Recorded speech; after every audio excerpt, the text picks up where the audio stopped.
Good morning everyone. আমি জয়িতা আজকে নিয়ে চলে এসেছি আরেকটি নতুন ব্লগ তোমাদের সাথে। আশা করছি তোমরা সবাই খুব ভালো আছো। দেখো, আজ শুক্রবার সকালবেলায় রোজকার মতো ঘুম থেকে উঠে চলে এসেছি বারান্দায়। আর বারান্দায় এসেই দেখছি বাইরেটা না খুব সুন্দর হয়ে আছে, মানে খুব বেশি রোদও নেই আবার মেঘলাটাও নেই, আর খুব সুন্দর ঠান্ডা ঠান্ডা বাতাস দিচ্ছে। তো এখন মোটামুটি সকাল 7টা মতো বাজে। তো আমি কিন্তু রোজই ঘুম থেকে উঠে কিছুটা সময় এই ব্যালকনিতে এসে কাটাই, আমার খুব ভালো লাগে। তারপর হাত মুখ ধুয়ে রোজকার মতোই কাজ শুরু, চা বসিয়ে দিয়েছি। তারপরে তিনজনে মিলে চা খেয়ে নিয়েছি, আর তারপরেই ছেলেকে স্নান করে খাইয়ে স্কুলে পাঠিয়ে নিয়ে চলে এসেছি আজকে আমার ব্রেকফাস্ট। তারপরেই রোজকার মতো চলে এসেছি রান্নাঘরে। আর আজকে আমাদের কিন্তু ছিল ইলিশ মাছ, কিন্তু আমার ছেলে যেহেতু ইলিশ মাছ খায় না, তাই ওর জন্য তো অন্য কিছু করতেই হবে। তাই ওর জন্য কিন্তু করে নিয়েছিলাম একটু মাটন। আর ও কিন্তু আমার হাতের মাটন খেতে ভীষণ ভালোবাসে, ইভেন আমার হাজব্যান্ডও খুব ভালোবাসে। তো তারপরে রান্না করে স্নান পুজো সেরে আমি কিন্তু নিয়ে চলে এসেছিলাম আমার লাঞ্চ।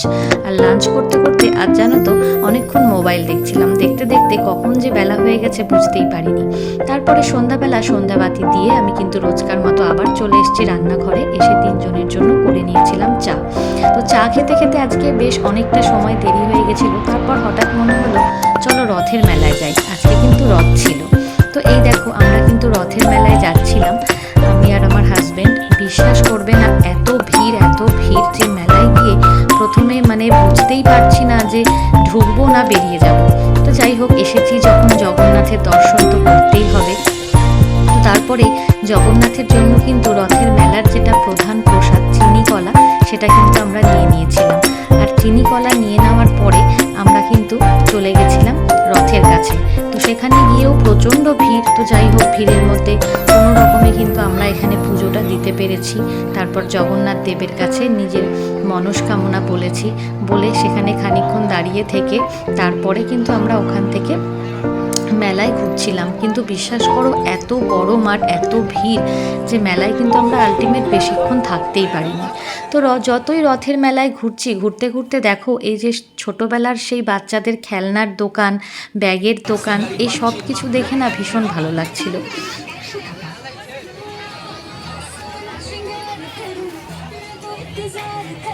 মেলায় ঘুরতে ঘুরতে হঠাৎ কিন্তু চোখে পড়লো কাঁচের চুড়ির দোকান। আর কাঁচের চুড়ি কিন্তু প্রত্যেকটা মেয়েদেরই আমার মনে হয় একটা ভালো লাগার জিনিস।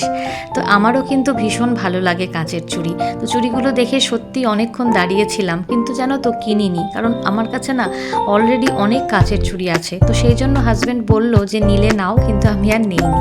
তারপরে এই যে ঘুরতে ঘুরতে এদিকটা এলাম, এদিকে এসে দেখছি এদিকে সব বাচ্চাদের খেলনার জিনিস রয়েছে। তো সেগুলো দেখে তারপরে চলে গেছিলাম জিলেপি নিতে। আর রথের মেলায় এসেছি, জিলাপি নিব না সেটা তো হয় না। তো দেখো এই যে এই দোকানটা থেকে আমরা কিন্তু নিয়েছিলাম অল্প করে জিলাপি। তো জিলাপি নেওয়ার পরে মনে হলো যে চলো কিছু ঠান্ডা খাওয়া যাক, এত গরম লেগেছে। তো মেলা থেকে বাইরে বেরিয়ে আমরা কিন্তু কি খাবো ভাবতে ভাবতে কিন্তু এক দাদার দোকানে লস্যি খেতে চলে এসেছিলাম। তো সেখানে দাঁড়িয়ে দুজনে 2 কাপ লস্যি খেয়েছিলাম। আর লস্যিটা খাওয়ার পরে সত্যি মনে হলো যেন মানে ভেতর থেকে শরীরটা ঠান্ডা হলো। তো আমরা কিন্তু এখানে লস্যি খেয়ে তারপরে আমরা কিন্তু বেরিয়ে গেছিলাম। আর বেশিক্ষণ না মেলায় দাঁড়াইনি, আর কিছু চেনা লোকের সাথেও দেখা হয়েছিল, তাদের সাথেও একটু গল্প হলো, কথা হলো। তো তারপরে বেরিয়ে গেছিলাম। তো এই দেখো আমরা মেলা থেকে কিন্তু বেরিয়ে যাচ্ছি। আর মেলার ঢোকার অনেক আগেই কিন্তু গাড়ি পার্কিংয়ের ব্যবস্থা ছিল, মানে একটু দূরেই গাড়িগুলোকে পার্ক করতে হচ্ছিল। তো সেই জন্য আমরা হেঁটে হেঁটে সেই পর্যন্ত গিয়ে তারপরে এসেছিলাম। তো এটা দেখো, বাড়ি আসার আগে আমরা কিন্তু একটু আমাদের বালুরঘাটের আত্রেই ব্রিজের ওপর দাঁড়িয়েছিলাম। যে ব্রিজে গিয়ে কিন্তু খুব সুন্দর হাওয়া ছিল, সেখানে খানিকক্ষণ দাঁড়িয়ে তারপরে কিন্তু আমরা বাড়ি এসেছিলাম। তো কেমন লাগলো আজকের ব্লগটা অবশ্যই কমেন্টে জানিও। আজকের মতো এখানেই শেষ করছি। শুভরাত্রি।